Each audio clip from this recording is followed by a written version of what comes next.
ये है जेवर, सॉरी ये नहीं, मैं इस जेवर की बात कर रहा हूँ। ये यूपी के यमुना एक्सप्रेस वे के पास है और इसी जेवर गांव में बनने जा रहा है हमारे एशिया का सबसे बड़ा एयरपोर्ट, सॉरी हमारे एशिया का सबसे बड़ा इंटरनेशनल एयरपोर्ट, और ये वर्ल्ड का 4th लार्जेस्ट एयरपोर्ट होगा। और ये एयरपोर्ट इतना बड़ा है कि ये चाइना के बीजिंग इंटरनेशनल एयरपोर्ट से भी बड़ा होने वाला है और ये इसी साल दिसंबर से ऑपरेशनल भी हो जाएगा। और इतने बड़े एयरपोर्ट को बनाने के लिए कितने रुपए खर्च किए जा रहे हैं पता है आपको? पूरे के पूरे 30,000 करोड़ रुपए। Can you imagine? अब इस डेवलपमेंट से काफी सारे लोग तो खुश हैं, इवन मैं भी खुश हूँ क्योंकि मैं खुद नोएडा में रहता हूँ, बट इसके पीछे मुझे 3 प्रॉब्लम दिखाई दे रहे हैं। पहला ये कि ये यूपी में 4 इंटरनेशनल एयरपोर्ट होने के बाद भी ये 5वां इंटरनेशनल एयरपोर्ट क्यों बना रहे हैं। दूसरा ये कि जहाँ एक इंटरनेशनल एयरपोर्ट किसी मेट्रो सिटीज के आसपास बनता है उसके जगह पे ये गांव में क्यों बना रहे हैं। तीसरा ये, अगर हम आईजे एयरपोर्ट की बात करें तो यहाँ से सिर्फ 72 किलोमीटर की दूरी पर है और उसके होने के बावजूद इतने नजदीक में एक और इंटरनेशनल एयरपोर्ट का होना आखिर क्यों? क्या रीजन है इसके पीछे? क्या यूपी गवर्नमेंट हम मिडिल क्लास वालों का पैसा डुबा रही है? 30,000 करोड़ रुपए कितना होता है पता है आपको? ये मणिपुर के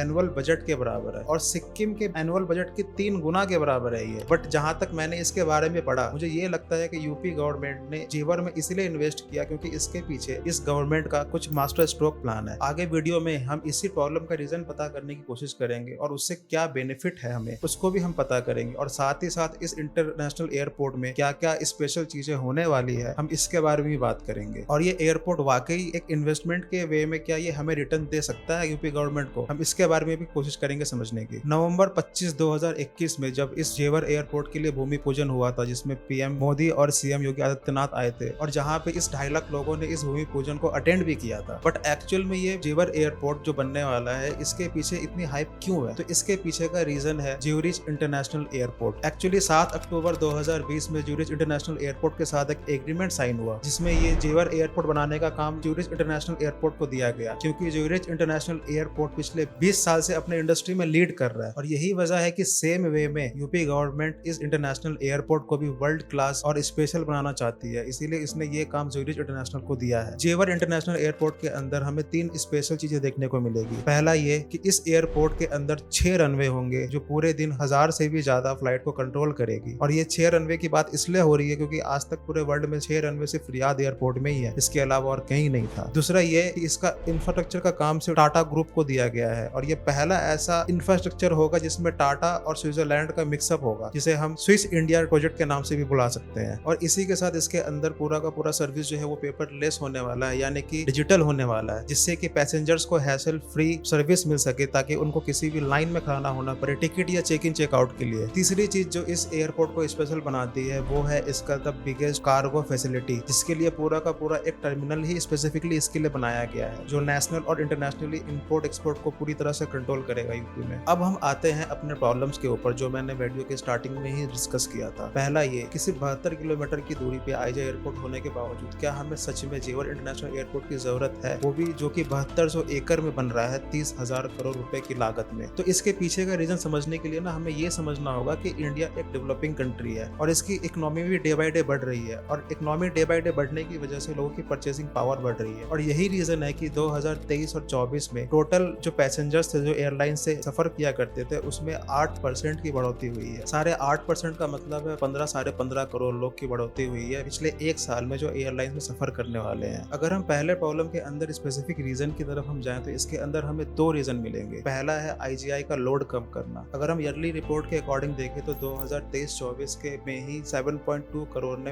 एयरलाइन यूज किया था आईजीआई एयरपोर्ट से। इसका मतलब है कि पिछले साल से 20% से भी ज्यादा, और इसी लोड को कम करने के लिए जेवर एयरपोर्ट को रखा गया है। और ये कंजेशन पीक टाइम पे इतना ज्यादा हो जाता है कि लोगों को तो सिर्फ चेक इन करने के लिए 30-30 मिनट तक का वेट करना पड़ जाता है, और आए दिन तो हम फ्लाइट डिले की न्यूज सुनते ही हैं, और अगर फ्लाइट डिले होगी तो हमारे पास कोई और कोई ऑप्शन भी नहीं होता है आसपास। और दूसरा रीजन है ट्रैफिक कम करना, क्योंकि अगर हम एक मैप के अकॉर्डिंग देखें तो आईजीआई एयरपोर्ट को टारगेट करते हैं दिल्ली के साथ साथ हरियाणा, फरीदाबाद, नोएडा वाले और ग्रेटर नोएडा वाले भी। तो अगर जेवर में ये एयरपोर्ट बन जाएगा तो यहाँ पे ऑलरेडी जो भी क्राउड जा रहा था ऑलमोस्ट वो 50% तक कम होने के चांसेस हैं कि वो जेवर एयरपोर्ट को चूज करेंगे अपने नेक्स्ट ट्रैवल के लिए। अब आते हैं प्रॉब्लम नंबर 2 की तरफ, जहाँ ऑलरेडी यूपी में 4 से इंटरनेशनल एयरपोर्ट है तो वहाँ पे 5वें इंटरनेशनल एयरपोर्ट की जरूरत क्या है। अगर हम मैप के अकॉर्डिंग देखें जो वहाँ पे ऑलरेडी 4 एयरपोर्ट है इंटरनेशनल, वो है लखनऊ, वाराणसी, अयोध्या और कुशीनगर। बट अगर हम ध्यान से देखें तो ये चारे के चारों जो इंटरनेशनल एयरपोर्ट है वो सिर्फ ईस्ट साइड को कवर करते हैं। What about waste people? अगर हम वेस्ट साइड की बात करें तो यहाँ पे कवर करने के लिए कोई एयरपोर्ट था ही नहीं। या तो हमें ट्रैवल करके पहले हमें वाराणसी या लखनऊ आना पड़ेगा, या तो फिर हमें जाना पड़ेगा आईजीआई एयरपोर्ट। फॉर एग्जाम्पल मैं आपको समझाता हूँ कि अगर आप अलीगढ़ से हैं और अगर आपको मुंबई जाना है, तो अलीगढ़ से आप या तो पहले आईजीआई एयरपोर्ट जाएंगे 3.5 घंटे की दूरी पे, या तो आप पहले लखनऊ जाएंगे 5.5 घंटे लगाकर, और उसके बाद वापस आपको 2 घंटे की फ्लाइट लेनी पड़ेगी। बट अब जेवर एयरपोर्ट बनने की वजह से आपको ये एयरपोर्ट सिर्फ 1.5 घंटे में ही मिल जाएगा, और वहां से आप मुंबई जा सकते हैं 2 घंटे में। यानी कि जहां आपको पहले आईजीआई एयरपोर्ट जाने के लिए अलीगढ़ से 3.5 घंटे लगते और प्लस ट्रैफिक जो मिलता है वो तो है ही, आप उतने ही टाइम में आप मुंबई पहुंच जाओगे जेवर एयरपोर्ट होने की वजह से। और इस एयरपोर्ट की वजह से सिर्फ यूपी वेस्ट वालों को ही नहीं, बल्कि उसके आसपास जो हरियाणा और पलवल जैसे इलाके हैं फरीदाबाद के साथ, इन सबको भी इसका बेनिफिट मिलेगा। अब आते हैं प्रॉब्लम नंबर 3 की तरफ, कि ये किसी मेट्रो सिटी में नहीं बनाने के बजाय वो किसी ऐसे गांव में क्यों बना रहे हैं। सबसे पहला रीजन है कि इतने बड़े इंटरनेशनल एयरपोर्ट के लिए इनको चाहिए बहुत ही बड़ी जमीन, और जेवर के पास बहुत सारे प्लॉट्स खाली हैं गांव होने की वजह से। और ये लोकेशन इतने प्लानिंग के साथ चूज किया गया है कि यहाँ से कनेक्टिविटी भी बहुत आसान है। अगर हम बात करें कनेक्टिविटी की, तो आपको यहाँ से यमुना एक्सप्रेस वे मिल जाएगा, दिल्ली नोएडा एक्सप्रेस वे मिल जाएगा, और दिल्ली नोएडा फरीदाबाद एक्सप्रेस वे भी पास ही मिल जाएगा। और ये लोकेशन पूरा का पूरा इन तीनों स्टेट के बॉर्डर पे है। अब आते हैं नंबर 3 प्रॉब्लम की तरफ, कि ये जेवर को ही एक लोकेशन क्यों चुना गया एज एक एयरपोर्ट के लिए। तो बेसिकली एयरपोर्ट बनाने के लिए हमें 2 चीजें देखनी होती है, एक स्पेस और दूसरा है इसकी कनेक्टिविटी। अगर हम स्पेस की बात करें तो जेवर एक गांव है, और इसके आसपास काफी सारे खाली प्लॉट्स होने की वजह से इनको 7200 एकड़ का एरिया इजीली अवेलेबल हो गया। और दूसरा, अगर हम कनेक्टिविटी की बात करें तो ये दिल्ली, नोएडा, फरीदाबाद, हरियाणा बॉर्डर के आसपास ही सिचुएटेड है, जिससे कि इसकी कनेक्टिविटी बहुत ही ईजी हो सकती है। और यही रीजन है कि एयरपोर्ट का ये लोकेशन इसके लिए इसको आइडियल बनाता है। सिर्फ इतना ही नहीं, जेवर airport Dadri multi modal logistics hub के सिर्फ 90 किलोमीटर की दूरी पर बनाया गया है। और ये इसीलिए बेनिफिट है क्योंकि हाल ही में इंडियन गवर्नमेंट ने एक इनिशिएटिव स्टार्ट किया है मल्टी मॉडल हब का, जिससे कि पूरे इंडस्ट्री को हेल्प मिले उनको किसी भी गुड्स को इंपोर्ट एक्सपोर्ट करने के लिए वर्ल्ड वाइडली। और यही रीजन है कि जेवर एयरपोर्ट के इनॉग्रेशन के टाइम पे पीएम मोदी ने इस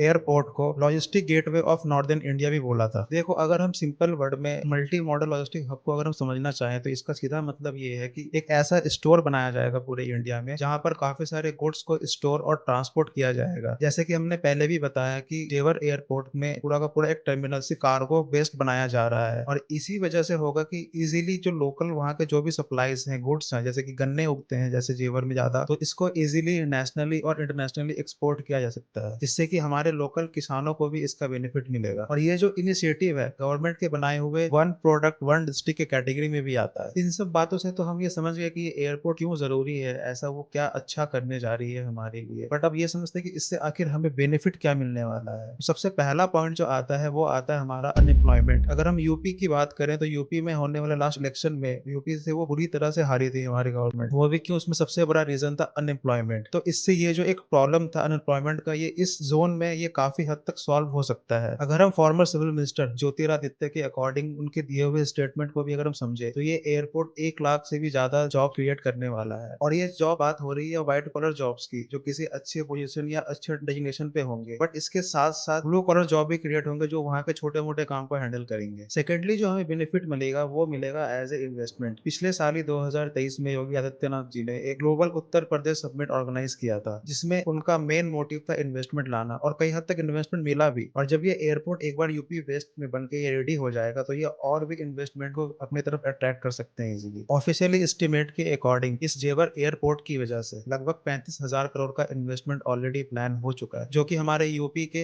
इकोनॉमी को एक तरह से वो बूस्ट करेगा। और इसके अलावा हम ये भी जानते हैं कि बहुत टाइम से योगी आदित्यनाथ जी मुंबई की फिल्म सिटी की तरह पैरेलल फिल्म सिटी यहाँ पे वो क्रिएट करना चाहते थे, but due to less connectivity वो चीज पॉसिबल नहीं हो पा रहा था। बट इस एयरपोर्ट की वजह से वो भी पॉसिबल होता दिखेगा। नेक्स्ट जो बेनिफिट है वो सबसे इंपॉर्टेंट है, वो है द ग्रेटर नोएडा का रिवाइव होना। क्योंकि द ग्रेटर नोएडा को एक तरीके से पूरे स्टेट में एक तरह से कटा हुआ सिटी माना जाता है, क्योंकि यहाँ पे कनेक्टिविटी काफी कम है। और यही वजह है कि यहाँ पे इतनी सारी घोस्ट कॉलोनीज बन चुकी है कि अब जाके जेवर एयरपोर्ट की न्यूज मिलने के बाद से उनको राहत मिली है। घोस्ट कॉलोनीज वो होती है जहाँ पर बिल्डरों ने मकान बनाकर खड़े तो कर दिए, बट यहाँ पे रहने के लिए कोई लोग ही नहीं थे, क्योंकि वो लोग खरीदते ही नहीं थे वो फ्लैट कनेक्टिविटी लेस होने की वजह से। और इसी कनेक्टिविटी को बढ़ाने के लिए गाजियाबाद से लेकर जेवर एयरपोर्ट तक 25 स्टेशन का रेलवे स्ट्रेच बढ़ाया जा रहा है, जो कि सिटीज को कवर करते हुए जेवर एयरपोर्ट तक आएगा। और इन दी अदर हैंड नेल यानी कि नोएडा इंटरनेशनल एयरपोर्ट लिमिटेड ने जेवर एयरपोर्ट को बाकी के एनसीआर सिटीज से कनेक्ट करने के लिए 61 किलोमीटर का रेलवे ट्रैक स्ट्रेच किया है, जो कि बुलंदशहर के चोला स्टेशन से लेके हरियाणा के रुंडी स्टेशन के दिल्ली मुंबई लाइन तक कनेक्ट होगा। और ये हम सभी ने देखा है कि एक बार किसी जगह पे स्टेशन या रेलवे या मेट्रो बन जाए तो ऑटोमेटिक उसके आसपास के एरिया डेवलप हो ही जाते हैं। और नेक्स्ट जो बेनिफिट होने वाला है वो है टूरिस्ट बेनिफिट। जैसे कि अयोध्या में राम मंदिर के टूरिस्ट को बढ़ाने के लिए इमीडिएटली प्लान करके वहां पर एक इंटरनेशनल एयरपोर्ट बनाया गया। ठीक इसी वे में हमारे वेस्ट साइड में मथुरा और वृंदावन को कवर करते हुए ये इंटरनेशनल टूरिज्म को बढ़ावा दे सकता है। और सिर्फ इतना ही नहीं, 7 वंडर में से एक ताजमहल जो कि आगरा में है उसको भी टारगेट करेगा, जो कि ये सारे तीनों लोकेशन जो है ये जेवर एयरपोर्ट से सिर्फ 1 घंटे की दूरी पर है। लेकिन इन सारे पॉइंट्स के अलावा आपको क्या लगता है कि और किस वे में ये हमें बेनिफिट दे सकता है? अगर हम स्ट्रिक्टली फाइनेंस की वे में बात करें कि जो भी हम इस पे इन्वेस्ट कर रहे हैं, जो 30,000 करोड़ का अमाउंट है, क्या ये लिटरली हमें एक रिटर्न ला के देगा? और ये रिटर्न लाएगा तो ये कितने साल में ये ब्रेक इवन तक पहुंचेगा? आपकी जो भी राय हमें कमेंट सेक्शन में जरूर बताएं। बट इन लास्ट में ये कहूंगा कि जिस हिसाब से ये एयरपोर्ट को बनाया जा रहा है, हमें इस तरह की टॉप लेवल की इंफ्रास्ट्रक्चर की जरूरत है हमारे इंडिया को। बाकी हाल ही में एक आर्टिकल के अकॉर्डिंग जो हावड़ा ब्रिज है कोलकाता का इतना फेमस, उसके जो खंभे हैं वो सिर्फ गुटखा की वजह से वो 50% तक गल चुका है। और इसके बारे में हमने डिटेल वीडियो बना रखी है, जिसका लिंक आपको वीडियो के एंड में मिल जाएगा। बाकी यहाँ तक देखने के लिए थैंक यू वेरी मच। जल्द ही मिलते हैं